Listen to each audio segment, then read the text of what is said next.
నమస్కారం, నేను మీ కొర్వి వినయ్ కుమార్. అయితే తెలంగాణలో జరగనున్నటువంటి లోక్సభ ఎన్నికల్లో భారతీయ జనతా పార్టీ అలానే భారత రాష్ట్ర సమితి పొత్తు పెట్టుకుంటాయా లేదా, ఒకవేళ పొత్తు పెట్టుకుంటే ఎలాంటి పరిణామాలు ఉంటాయన్న చర్చ జరుగుతుంది. ఈ నేపథ్యంలో ఏంటంటే, భారత్ రాష్ట్ర సమితికి భారతీయ జనతా పార్టీతో పొత్తు పెట్టుకుంటే చాలా పెద్ద అడ్వాంటేజ్ కానుందనే చెప్పుకోవాలి. ఎందుకంటే ప్రస్తుతం భారత రాష్ట్ర సమితి తెలంగాణలో అధికారాన్ని కోల్పోయి ఆ పార్టీకి చెందినటువంటి ఎమ్మెల్యేలు, ముఖ్య నాయకులు ఇతర పార్టీలు అంటే కాంగ్రెస్, బీజేపీ వైపు చూస్తున్న తరుణం. ఈ తరుణంలో తమ పార్టీకి చెందినటువంటి ఎమ్మెల్యేలను అలానే ముఖ్య నాయకులను కాపాడుకోవాల్సిన ముఖ్య బాధ్యత బీఆర్ఎస్ పార్టీపై ఉంది. ఈ నేపథ్యంలో వారిని కట్టడి చేయాలి అంటే రానున్నటువంటి లోక్సభ ఎన్నికల్లో మెజార్టీ స్థానాలను గెలుచుకోవాలి. ప్రస్తుతం ఉన్నటువంటి పరిస్థితుల్లో జాతీయ రాజకీయాలను కనుక చూసుకున్నట్లయితే పోటీ కాంగ్రెస్ మరియు భారతీయ జనతా పార్టీ మధ్య ఉండనున్నట్లు స్పష్టంగా అర్థమవుతుంది. ఈ నేపథ్యంలో బీఆర్ఎస్ పార్టీ కనుక సీట్లను సాధించలేకపోతే మరింత నష్టపోయే అవకాశాలు ఉన్నాయి. దీంతో బీజేపీతో పొత్తు పెట్టుకుంటే ఎలా ఉంటుంది అన్న ఒక చర్చ అనేది మొదలయ్యింది. అయితే బీజేపీతో పొత్తు కనుక పెట్టుకున్నట్లయితే బీఆర్ఎస్ కి అది ఒక అడ్వాంటేజ్ గా మారుతుంది. అలానే వారికి ఈ ఎన్నికల్లో చెప్పుకోవడానికి ఓ లైన్ దొరకడంతో పాటుగా తమ ఎమ్మెల్యేలను, ముఖ్య నాయకులను ఇతర పార్టీల వైపు వెళ్లకుండా ఆపగలుగుతుంది. అయితే కేసీఆర్ ఇదివరకు మోడీతో సఖ్యతగా వ్యవహరించిన విషయం కూడా మనకు తెలిసిందే. మోడీ 2014లో ప్రధాని అయిన తర్వాత ఆయన తీసుకున్నటువంటి చాలా నిర్ణయాలను కేసీఆర్ సమర్థించారు. అయితే రెండవసారి ప్రధానిగా నరేంద్ర మోడీ ఎన్నికైన తర్వాత తెలంగాణ రాష్ట్రంలో బండి సంజయ్ రాష్ట్ర అధ్యక్షుడిగా బాధ్యతలు స్వీకరించిన అనంతరం ఇక్కడ బీజేపీ బీఆర్ఎస్ తో పోటీగా పోరాడడం జరిగింది. ఈ నేపథ్యంలో కేసీఆర్ తన స్టాండ్ ను మార్చుకొని బీజేపీకి అగేన్స్ట్ గా వెళ్ళడం జరిగింది. రైతు చట్టాలను కూడా ఆయన ఒక దశలో వ్యతిరేకించిన విషయం మనకు తెలిసిందే. అయితే ఎప్పుడైతే బండి సంజయ్ రాష్ట్ర అధ్యక్షుడు అయ్యాడో అప్పుడు బీజేపీ తన గ్రాఫ్ ని పెంచుకుంటూ వెళ్ళింది. ఈ నేపథ్యంలోనే కేసీఆర్ బీజేపీని అపోజ్ చేయాల్సి వచ్చింది. కానీ ప్రస్తుతం ఉన్నటువంటి పరిస్థితుల్లో ఇక్కడ కాంగ్రెస్ పార్టీ అధికారంలోకి రావడం, అలానే బీజేపీ లోక్సభ ఎన్నికల్లో బలంగా ఉండడంతో కేసీఆర్ కు మరో ఆప్షన్ లేకుండా పోయింది. అయితే ప్రస్తుతానికి కేసీఆర్ కు కానీ లేదంటే బీఆర్ఎస్ పార్టీకి జరిగే నష్టం ఏమీ లేకపోయినప్పటికీ బీజేపీకి మాత్రం కొంత మేరకు నష్టం జరిగే అవకాశాలు ఉన్నాయి. ఎందుకంటే గత 5 సంవత్సరాల నుంచి కూడా వాళ్ళు టీఆర్ఎస్ అవినీతిపై తీవ్ర వ్యాఖ్యలు చేయడంతో పాటుగా కొన్నిసార్లు కేసీఆర్ ను అలానే తన కుమార్తె కవితను కూడా జైలుకు పంపిస్తామని పదే పదే చెప్పడం జరిగింది.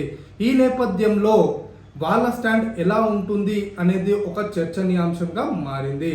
అయితే బండి సంజయ్తో పాటుగా ఈటెల రాజేందర్ కానీ లేదంటే కొండా విశ్వేశ్వర్ రెడ్డి లాంటి వారు కానివ్వండి, పార్టీ అధిష్టానం తీసుకునే నిర్ణయాన్ని స్వాగతించక తప్పదు. అయితే వారు ఏ స్టాండ్ తీసుకుంటారు, ఒకవేళ వారు పార్టీ మారాలి అనుకుంటే ఏ పార్టీని ఎంచుకుంటారు? వారికి ఏ ఆప్షన్ లేదు, కేవలం కాంగ్రెస్ పార్టీనే ఎంచుకోవాలి.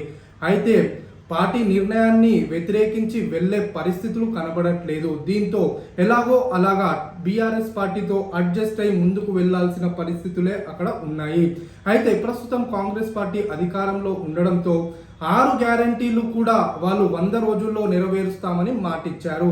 అయితే ప్రస్తుతం 100 రోజులు అవ్వడానికి వస్తున్న నేపథ్యంలో వారు చాలా గ్యారంటీస్ ని పెద్దగా ఇంప్లిమెంట్ చేయలేదని, అలానే 6 గ్యారంటీస్ యొక్క ఇంప్లిమెంటేషన్ లో ఫెయిల్యూర్స్ జరిగాయనే లైన్ ని భారతీయ జనతా పార్టీ అలానే బీఆర్ఎస్ తీసుకునే అవకాశాలు కనబడుతున్నాయి.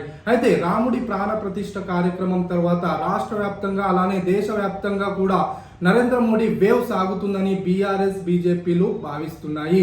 ఈ నేపథ్యంలో ఈ 2 పార్టీలు కనుక జతకట్టినట్లయితే తెలంగాణ రాష్ట్రంలో మెజార్టీ స్థానాలను తాము సాధించే అవకాశాలు ఉన్నాయని ఈ 2 పార్టీలు ఓ అంచనాకు వచ్చినట్లు అర్థమవుతుంది.